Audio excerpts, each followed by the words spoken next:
Welcome to the With Pride and Grit podcast, a show dedicated to helping you navigate a season of transition in your life. I'm your host, Jen Pasquale, and as a 16-year military spouse, I know firsthand how challenging life's transitions can be. I also know it's an opportunity for growth, discovery, and new beginnings. In this season of With Pride and Grit, we're sharing stories of military spouses who are or have successfully transitioned to civilian life. We'll also hear from experts who can offer valuable insights about transition resources available to support a spouse's journey. Whether you're just starting the transition process or already well on your way, this podcast is for you. We hope to provide you with the knowledge and inspiration to make the most of this new chapter in your life. Thanks for tuning in. Let's get started. Welcome back to our final episode of season 1 of the With Pride and Grit podcast. I am really excited for a couple of reasons for today's interview. If you have been watching us on social media at all, you may have noticed that we have a live series coming up. And so today we are going to be joined by my co-host for our live series. And that is Genevieve Kruger, who's going to walk us through her story about transition. And I think you're really going to enjoy some of the things that Genevieve has to share about what they've been through and what they've learned along the way. So stick around, and here's Genevieve. Hello, friend. Hello. I'm so glad that you are here, and I'm so glad that you agreed to do this because I think you're going to have so many great things to share. So before we get too far down the road, I would love for you to just take a minute and give us the snapshot of you and who you are, where you are, and what kind of stage you guys are at in terms of transition. Okay. I'll give you just a quick brief background. I grew up as a military brat. My dad served 13 and a half years in the Air Force, and both sides of the family, to include my brother and sister, all served or have served in either the Army or Navy. So growing up military, I always said, one, I would never marry into military, but never say never. And then two, God, of course, has other plans. So, my dad got out of the military and we settled in Fayetteville, North Carolina, back where he was from. And that's where I met Chris. He was stationed at Fort Bragg, North Carolina. We have been together 19 years, married for 17 this July. I've been lucky enough to support him through 5 of his 6 deployments. I didn't know him during his first deployment after 9/11, but went through 5 deployments with him and a 4-month pathways when we were stationed out in Hawaii. Chris served 22 and a half years and finally retired December 2022. And we felt God led to Huntsville, Alabama. So this is where we are now. And we have 2 beautiful daughters, ages 13 and almost 11. So I'm navigating teenhood, retirement life, and trying to figure out who Genevieve is. I think we should just throw it all in there. Like, why not? Well, congrats on surviving transition. Like, I know it's still a work in progress, I think, for everybody, but you've crossed the finish line and are now setting up shop in Huntsville, which I think is so funny with the podcast because we had Tracy, who's also headed to Huntsville. So I'm telling you, it's the place to be. Who knew? I'm telling you, it's a wonderful place, a wonderful city, and it's growing immensely. So it's very retirement friendly. There you go. So as we look at your story, I kind of would love to just have you walk us through a couple different aspects of it. So let's start with the thing about transition that really surprised you the most and about that process. What was one of the most surprising things about how you all navigated that as a family? Chris and I, when we first started thinking about retirement, we thankfully talked about it together, which was good. So we did well about communicating the end goal. But I think one of the biggest things that surprised us is we talked about that part of it, but we didn't talk about maybe our expectations, our wants, and our needs, because I don't think at the time we really knew what we wanted or what we needed. I think we were just looking straight ahead and we were looking at what a lot of people think of not retirement, like the rainbows and oh, it's going to be great. You're going to be home now. You're going to be reliable to say, oh, you're going to be here for this. But it really was hard on the communication personally of, okay, how do we expect this to look like for me personally and for you personally? And so I think he was looking at an end of a career and I was looking at a beginning of a career. So we had some communication differences. So that was the biggest challenge. And we didn't, I don't think we just assumed that the next thing, because when you go through a PCS and you're told where to go and what to do, and just all of these things, we've gotten into a routine over the years being a military family. You're being told what to do, and I think what was overwhelming was this was the first time. It's like a big PCS move, but this is the first time we get a choice, and we're going, Mhm. oh, why is the choices, we finally get a choice of where we want to go, why is that more overwhelming? Because now it was decisions we were having to make, and they were big decisions, like where we were going to live and all of these things. And we chose specifically not necessarily to be near family, because my mom and dad are still in Fayetteville, North Carolina, and Chris's family is in Spokane, Washington. So we are on two opposite Mm. coasts. And although we really tried to look at geographically and financially, could we make those places work? We just really couldn't. So we really picked a place that we're still away from family. So that was a challenge, as well as we weren't going back to family. We were really continuing on in our small family and trying to make that work with the little support that we had. It's so interesting because I hear time and time again that exactly what you said, right? I think it's going to be unicorns and rainbows. And there's maybe some unicorns and maybe some rainbows, but in general, there's these unexpected kind of hardships when I get to choose, when I'm in charge of making the decisions and I'm not encumbered by anyone else's expectations except that of my own and my family. How did you guys walk through that process as a family, as a couple, to arrive in Alabama as your decision point? What did that process look like? I always joke and I say that, we had this large map and we threw a dart trying to figure out where it would land. And so we did a lot, Chris and I both did a lot of research on what was going to be veteran friendly, cost of living, and all of that. And we liked Clarksville, Tennessee. We were stationed in Mm. Clarksville, Tennessee from 2011 to 2016, and he went through two deployments out of there. And we really liked that area and thought, why not see if we can make that home. And every time that we kept trying to do the research and find homes, we kept getting met with resistance. And so we took that as a sign of maybe that's not where we're supposed to be. And we had Huntsville kind of on a back burner. We had a couple friends that were really from here, and then we had a friend or two that were retired here. And so we kind of kept that on the back burner. And I just remember one of the random days he had gone to work, went out to work and lunch with some friends, and I actually went out with some friends, and we had two separate conversations about Huntsville. And then when we both came home and we're talking about it over dinner, we both laughed a little bit and said, why didn't we think about Huntsville as number one? Because he had talked about it with his friends, I talked about it with mine, and we just came together. And I'll definitely give it to God. So that was the first step, is we really looked at Huntsville more seriously now. And then as we started to look for housing, it really became more seamlessly fitting. We found a realtor, found a home, and schools seemed to fit well with what we needed. And Alabama was very veteran friendly, and that's what led us to geographically Huntsville.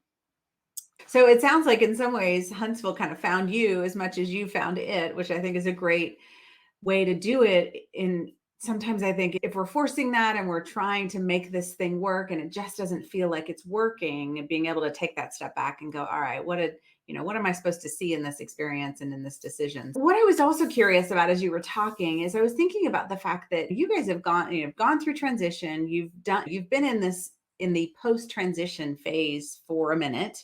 And so what I would really love for you to do is also give us a perspective of what has that looked like as you guys have now on the other side of transition. What has it looked like to really establish yourself as a civilian family? What are all the all the things we need to know about what makes that great and what makes that challenging? Yeah. Well, it's an interesting process of how things went. Since Chris had gotten back from that, he deployed in 2019 when we were stationed at Fort Drum and went through that crazy COVID period. So when he got back from that deployment, he really made that decision that December 2022, he was done. So he wanted to put that packet in. And that was really a choice. We had talked about a couple of different dates, and he could have gone to a couple more years, but Mhm. he really had decided that time. So that was the end goal by that time. We had known, okay, this is the date, and these are the things that we need to work toward up to get to that point. So by November of 2021, I was already prepping myself to get myself back into the career space, because I had been 13 years at home with the kiddos, supporting the career. And I have no regrets. I loved those years, but I finally felt like it was a great time for him to come out of a career. And we had talked about it. I said, I'm ready to get into a career. So I was prepping for that. And I was using a lot of resources that have been wonderful military spouse resources for us. So I was really on the ball of that in November and December. I was really riding that career train. And by January, when January hit, I had to kind of put myself on a back burner because there was a lot of things that we were prepping to get into that I just really couldn't do both at the time. And Chris really voiced to me, says, I need your help on this. So I put myself on the back burner, kind of put everything on hold. And from January, we were running for all the prep things. So the 2022 year was one of the hardest years of my life. And I recall my year in months. So by January, some things that were happening personally in the family, my uncle had contracted COVID. And Mm. with those complications, unfortunately, he passed. So February timeframe, or by February and March, I had flown to San Diego, California to be with my uncle, my mom's family, and grieve briefly. But then I had to come back to Fort Drum and continue on with the process of everything. So by March, Chris and I had decided that Huntsville was going to be the place that we were wanting to settle, and we had found a house. And by April, he flew down to Alabama to stay with a buddy and closed on our house. Mm. So we really had sight unseen. Neither one of us were ever stationed here in Huntsville. So we really trusted. We were very big trust on that one. So he closed on the house in April. May and June were very crazy because our girls were finishing up school and we were already getting the works to pack our house. And by the end of June, my house was completely in boxes. My car was loaded with my cat, my two girls, my coffee maker, that was a must. And we were packed to the hilt, ready to make that travel from Fort Drum, New York to Huntsville, Alabama.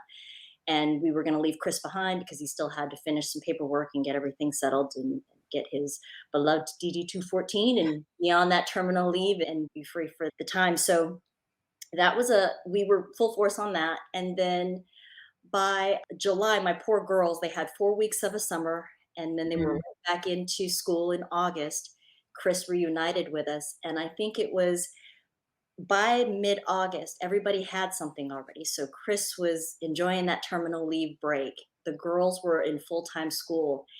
And when I went to sit down and actually try to pick back up where I left off in November, things kind of hit me Mm. it, like a brick wall. And it was the rapid change in the environment, the separation from friendships all over again, very quick separation, going from active duty military spouse to actually retired military spouse. And it was funny that I would get a retirement military spouse thing. And I didn't think the difference, there was just such a difference between me going from active duty to retired. So there was a lot of that, I think, going full force to coming to a complete screeching halt, Mm. like a brick wall. It really Mm. did. So I had suppressed my uncle's passing.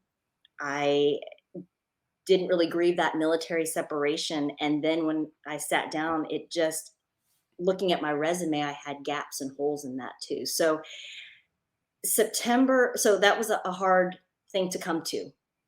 And then when September and October hit, I had a major surgery. So I was physically going through a recovery. And then in October, my sweet beloved 13-year-old cat got sick. And 3 days later, he passed. Mm. So that was a compound grief from my uncle to my beloved cat because he was my first baby before I had my babies, and we have our things with our connections with our fur babies. They're our babies. Yeah, for sure. So all of that in that time frame, September and October were two of the hardest months of that Mhm. year, where Chris was trying to figure out his new role at home, and it led to some bad habits and some addiction. So he was dealing with some of those things. So meanwhile, I was trying to realize I needed counseling for these things and how to navigate through these emotions. And then when I went to reach out to some resources to try and find that counseling, I was met with resistance there too, because 4 or 5 months later, the counseling, there was nothing with an immediate opening for me. So I had to Oh. wait 4 to 5 months down the road to get my first counseling session. So that was hard for me to just sit and wait and navigate it on my own before I can get the actual help. I went through a depression period, unfortunately. There was everything compounded, my thoughts and feelings on all of these things. I just didn't know how to deal with all of it. And Chris and I were not doing very well. We weren't communicating very well. And unfortunately, we thought this would be the end. We were not dealing well. And so we even talked about separating and Oh, divorce. wow. That was a struggle too, because that we had to come to real terms with, okay, can we deal in this retirement time? And it was a hard thing to get through. But the turning point was November and December. He went decided he was going to do counseling on his own, and that we were going to seek marriage counseling with a civilian counselor. And she taught us some things on how to work and fight fairly, not work to just fight to be heard. Hmm. And that helped us through some things. And we had some tools and resources to talk through what we were feeling. And then by the new year, 2023, we really had certain goals that we set, that we were going to do better. And I ended up joining a small group at church that helped. And it was called a Freedom Group. That was a 12-week course that really dug deeper into things like maybe holding on to grudges and unforgiveness and anger and things. And I didn't realize this until I went through this course with a lot of these ladies. Was, military life is hard already. And then military spouses, we do our own share of compartmentalizing things, and we don't deal with them. And just like with the husbands, I remember a comedian once said, the husbands, they will compartmentalize. They'll put something in a box and tape it up, and that box doesn't touch that box. And you never unpack it. And I think we as spouses, we do the same. And I got to a point where I was just going through routinely things. And if we dealt with anything, it was briefly, and then we moved on. We just didn't have time. So a lot of those things had to be unpacked for myself. And I had to unravel some unforgiveness and some anger and some bitterness that I was holding on to in order for me to heal. So Freedom Group and the small group through the church was really helpful. So going through that for 12 weeks and a conference at the end really helped to kind of heal those things. And then Mm. Chris and I still working through our counseling, things were looking up. And then I applied for a part-time position and thankfully got it, and was hired in February to work at the Huntsville Madison County Visitor Center. So perfect fit, because then at that time I said, I'm here now, just as bloom where you're planted. I was starting to figure out where everything was. And as I'm working as a visitor's assistant, telling people what to go see and go do, I was also building my bucket list and going, okay, this is where I'm going to go see and go and discover things along the way. So it was a perfect fit. So it's been a slow process, and I'm Mhm. still totally in a transition period, but we had to get through some of the hard things first, and things we just had to work through to get to this point. So, Thank you for sharing all of that. There's a bunch of things I want to go back to. No, I mean, it is a lot, but I think that's the point, right? It is a lot. And what I was thinking as you were talking through what that year looked like for you all is I think this thing happens during transition where maybe we sort of build it up in our head that the only thing happening during transition is the transition. And I think what, you've highlighted is the fact that life continues to happen, and there can be other things that happen, whether that's a death or whether it's a surgery or whatever it is, right?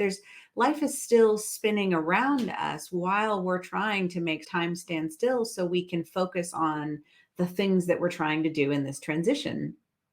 And you're not the first person to say that I had to put myself on the back burner, and yet maybe have some frustration that you're once again having to put yourself on the back burner. And so I think that's a common thread that I've heard that I think we don't necessarily talk about enough is how do you balance that part? How do you balance it's going to be my turn and then maybe it's not your turn quite yet? Can you talk through that part a little bit? Because I think there's a lot of spouses that go through the kind of that process of like, were you frustrated by that? Chris and I were kind of a unique situation, that when I talked with a lot of other spouses, the common thing seemed to be that a lot of the husbands already had a job lined up afterward. And so they kind of already knew the next step of things. He was going to get into something, and then they were going to either go back to a position that they were familiar with or build from whatever job experience they had. Where Chris and I were so different. We didn't really have anybody to bounce those ideas off of because we had discussed a very different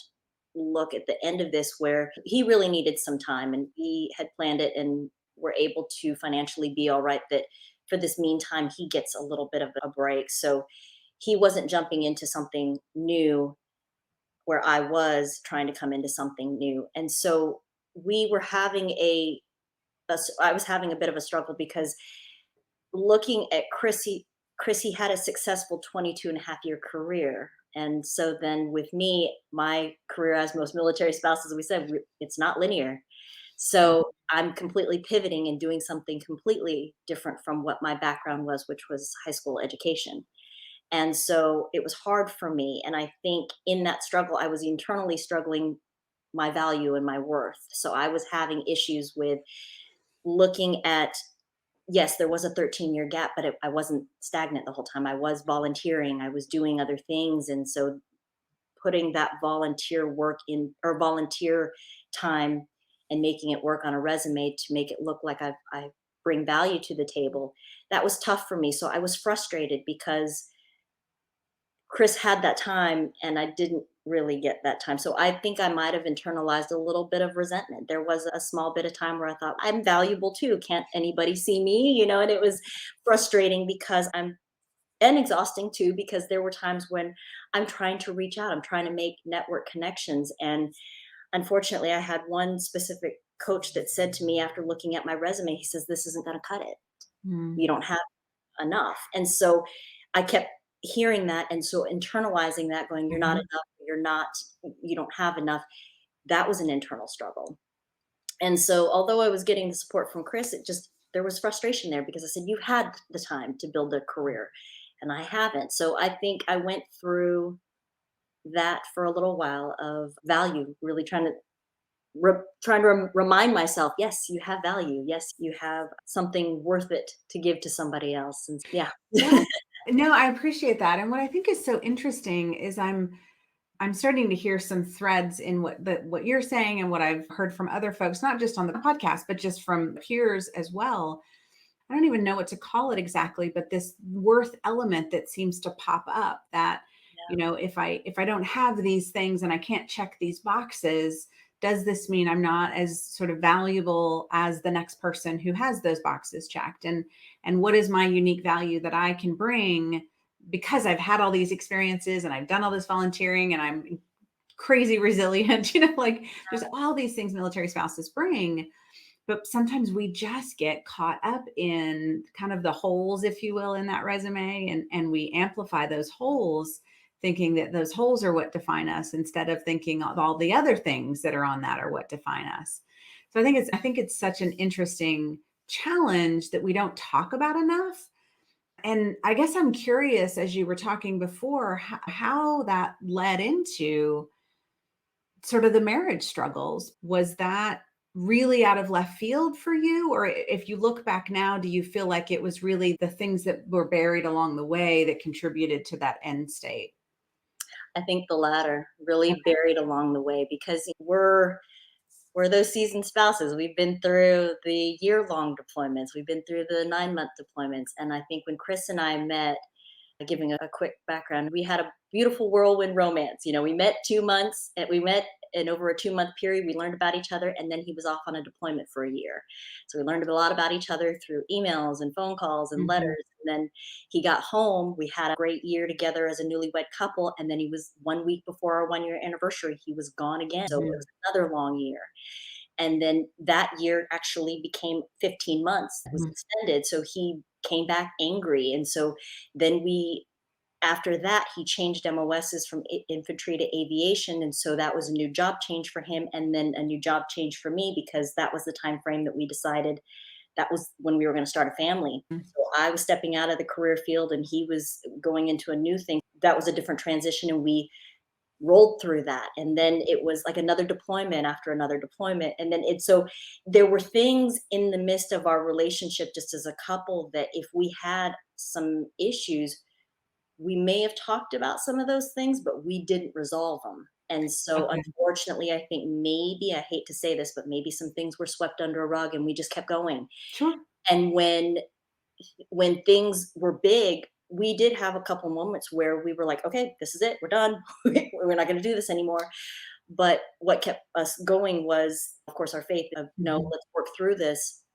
And we did do a few bits of counseling. We did marriage counseling at different parts of our marriage, but I think the counselors that we had talked to, they would look at us, hear us talk, and go, "Oh, you guys got it figured out. You're just in a hard spot, or it's just a Mm. season." And so we really didn't get the help. We just got the keep going. You're getting there. You'll get there, you know. And so we really just took that That's and, so frustrating. figured it out on our own. Yeah. So then Yeah. when everything to this point, when we finally finished and we were together all the time. We were, he's Mhm. on terminal leave, he's got nowhere to go. And we were pretty much in each other's faces all day, every day. That's when things started to pop up that we realized there's parts of us we just don't know about each other. Oh, We had interesting. Yeah. grown different, there was interest things. And Mhm. then to say this too, unfortunately, because there were certain things that weren't dealt with, Mhm. if something of a discussion popped up, it somewhat triggered an issue that I had held on to from a past argument, Absolutely. and then Yep. I pulled it together with this one, and then it ended up becoming this full-blown thing, and it unfortunately for him, he's like, "Well, I don't understand what just happened. Why are you mad?" And he didn't understand, unfortunately, that I had actually filled the pot with everything else that was from years past, and so Mhm. it took me a while to deal with that, but he also had to deal with some of his stuff too. So everything came later, unfortunately Mhm. for us. I think it was a growing thing. So we had trailed a lot of stuff. We dealt with certain things during deployments, things we just kind of thought we'll deal with it later, and it ran over. The cup ran over. What I think's interesting is that, and this may change in the years to come, but I think for sort of our kind of generation, if you will, it was back to back to back. Maybe you got the year off, but you probably didn't. And if you did, you were doing training, so you weren't really off anyway, right? So there was just this constant train moving. And to your point, like to step off the train to kind of unpack this challenge that we're having and to learn from it and to be able to apply these learnings to the marriage at that moment. There's no time for that. It was sort of survival, I think, largely through a lot of those years for a lot of families. I think for me, kind of the lesson, and this has been the case for us too, is even if you feel like you're in a good spot, just tune your ears to those things that feel like they could have an undercurrent and they could have some history that may bubble up when you just don't expect it. I think that maybe that's the tip, if you will, at Mhm. least from what I've seen. And it sounds like for you guys as well. Yeah. And we honestly, since we've gotten better at this, but we've gone to where now that he doesn't have anywhere to necessarily go and I'm working part-time, we have days where when the girls are in school, we'll go, let's go do a date day. Let's Mhm. go to lunch. Let's go, Yeah. and then pick an activity and we'll go do that. And sometimes that unpacks something and then Mhm. we'll talk about it and then go, oh, I didn't know you believed that, or I didn't know you thought about that. And so then that's what's really helping us more now because we're able to spend that time to really have that discussion because I think a lot of times if we tried to have those discussions before, the stresses of home life, the stresses of work, those were not the times to have those conversations because I knew that they would just be bigger. Yeah, I think it's really been an interesting transition in itself that we're relearning each other. Sure. After being together 19 years, married almost 17, there's still things that I'm going, okay, who are you? I don't know about you guys, but if I look at our marriage and I look at the number of years that we've really spent together all the time, it's significantly less than it looks, right? If we were a civilian couple who'd been together 19 years, I think it would look a little different because there's a lot of those years that we missed. And so we had to make up for it in trying to relearn and just learn who each other is and who each other needs, what each person needs from us. All of those things I think come from those really heavy cycles where we were just separated all the time. And so there was an opportunity to learn all the things that we might have learned in a civilian equivalent marriage. Absolutely. I really appreciate you walking us through and bringing us into your journey because I know that's not necessarily always comfortable for every couple and for every individual. So I'm really grateful that you're willing to share that with us because I do think it'll help other spouses that maybe aren't quite there yet to just be ready for it and not be surprised if some of those things happen, that maybe those are things we should not necessarily expect, but not be surprised by. Like maybe it's just part of the process. And I found this helpful too, is that the more I would express it to some of the friends, because I have a handful of friends that were doing this process right along with me. And then I've got some that are just at the edge of it, ready to come into this transition spot. And the more and more we talk about it, we realize the commonality is going, yes, I'm having that issue, or yes, how do you deal with that? So really being open. And even though I'm not physically with a lot of these ladies, that's the beauty of being military. We've got friends all over, and Facebook and Instagram keeps us all connected in some way that I'm just a message away from going, okay, how do I navigate this? What are you guys doing? And so we're getting help by talking about it with others and realizing we're not alone. No, and I think that is so important. And I think in some ways in the military space, in the military spouse space, we've made a ton of progress in talking about our own journey, our personal journey. I think we still have a ways to go in terms of being willing to talk about, like, here's what as a couple we're struggling with. Here's what that looks like on the inside. I think that is a place where we have some more strides to be comfortable and to recognize, to your point, transition looks very similar in a lot of places. And this is one of the things that pops up in a lot of transitions and a lot of households and a lot of marriages. And there's a lot of support for folks who've navigated it. So leaning on that community and being a little more vulnerable than maybe you might want to be, but you can probably find someone who's been where you are and seen things from a different perspective. Right. So to that, I would love if you could walk us through, not just like from a marriage perspective, the resources, but just in general, all encompassing for the transition. If there's a couple resources that you really feel like helped make the process easier for you or for Chris, I'd love for you to share those with us. Okay.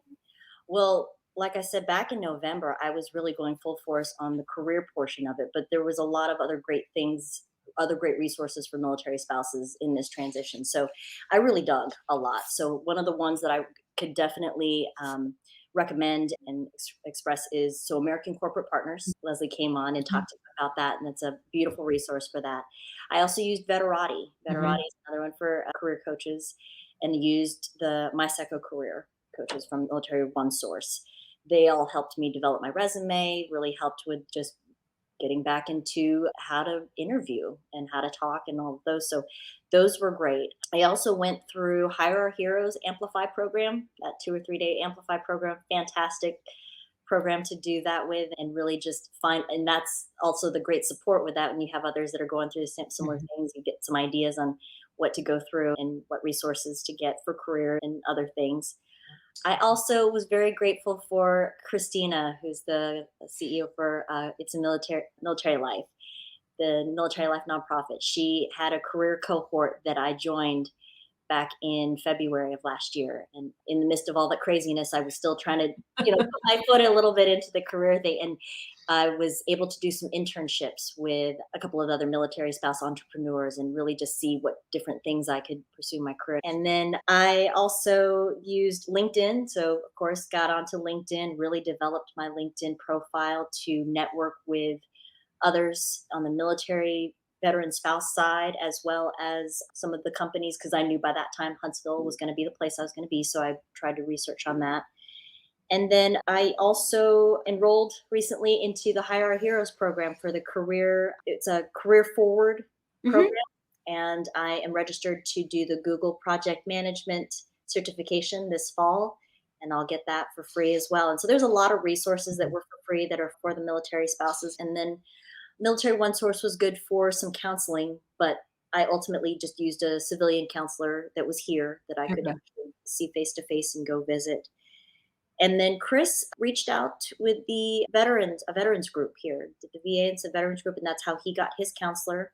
So he meets every Thursday with them and has discussions with other veteran. Oh, a group setting. Yep. So that Interesting. every Thursday he goes in and he talks with them, and that's actually been therapeutic for him. Mhm. And yeah. And then I recently just ordered off of Amazon Jessica Manfrey's new book, Never Alone. So Okay. I'm 30 pages into that, but I can tell you her book is already fantastic read, and I can't thank her enough for sharing even the experiences and those things as well. Because, like we had talked about before, there was a specific quote, and as you were talking about stories and how we all have a story to tell. Goes to that very topic. And she says, we all have a story and our stories are meant to be shared. And um, being faith-based, she said, and I'm going to read this one quote because this was something Nice. we were talking about before. I said, because right before we got on it, that was something I just read this afternoon, this morning. Said, before you can have the bright and pretty of the rainbow you are so unapologetically anticipating, it's important to sit in and work through the dark to get there. And loneliness is dark. It's ugly and uncomfortable feeling that can bring on the deepest of despair and unbearable heartache. Staying in that space is painful, but without processing the why of it, you can't move forward through it. And so talking about that loneliness and that portion of Yeah. got to get through that story, get through that portion of really recognizing the hard parts and getting through it before we can get to the rainbow. I know. I love how that applies to transition. That's like, it's not a transition book, but it probably could be. It's Yep, fantastic. yep. So I guess to that, I was curious if, as you look back on that worth piece, you were talking about having the resume and having all the holes and internalizing that reality, what really helped you pull through that season the most? My faith. I Mm. honestly, I mean, there's a lot of things that we will tell ourselves and we get too much in our head and they're all lies. They really are. We believe them so wholeheartedly, but leaning on my faith that yes, I have worth, that yes, I'm meant for more and there is a purpose for me. I had to get out of my own way. There was a lot of things that I was trying to, limit myself on. So things are starting to already move. I've got a couple of different doors and opportunities that keep popping up that I'm going, all right, God, let's run with that one and realize that not everything's going to come now, but it'll come. No, I think it can be really hard to be patient through that process, particularly if there's a timeline attached, right? If you're trying to find a job because maybe you're the supplemental income or you're becoming the primary income for some spouses. So I think there's these external factors that kind of layer in to say, okay, we need to be moving faster on this, but some things just need their own time and their own kind of space. When you were talking, I was thinking of something a therapist had told me a while ago, which was the idea that feelings are not facts.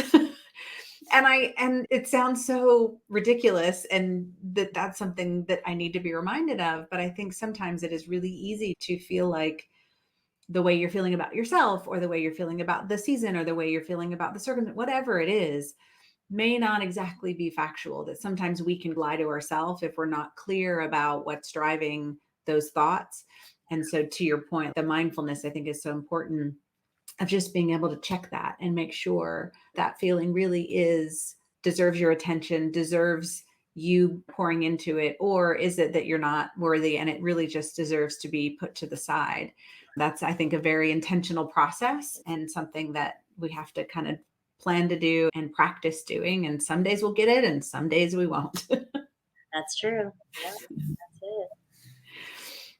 it. I wanted to, as we sort of start to wrap up here, I would love, because you've shared so many just incredible things, but I would love if you would be willing to summarize if there was one piece of advice you could give that friend who's on their way in to this whole transition season, what would be your kind of most important advice to them?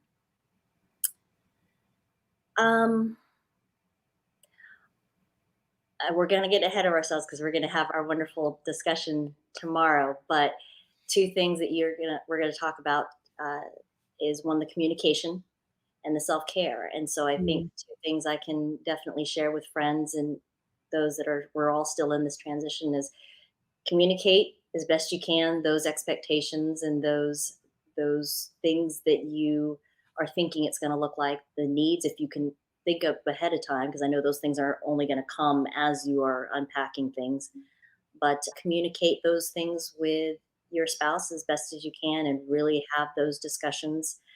And of course, bring the kids in. I think that's one of those things I didn't quite do with the kids. I just assumed our military kids, they're resilient, they're going to keep going. And there's some things too I know that my girls could use some talk on.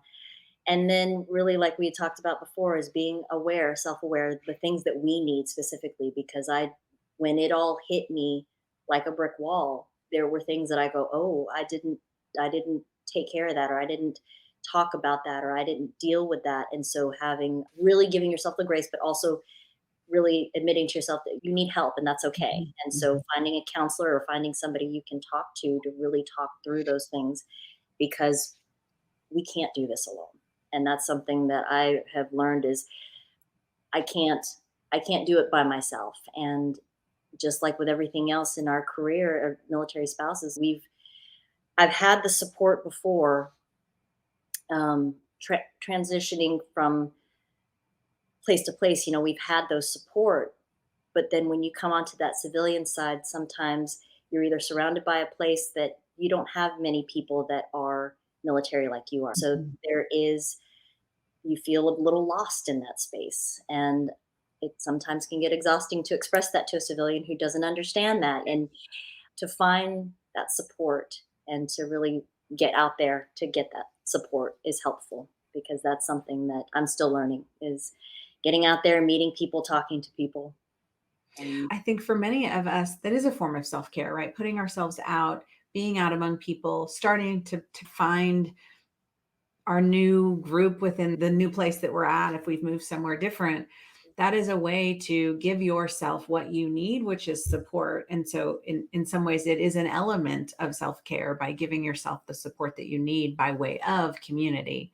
And so I think that it's a great reminder that communication, self-care, and community are all important kind of legs to the stool of kind of navigating this well, and feeling like you're able to stand tall and strong and take it one day at a time. that's it.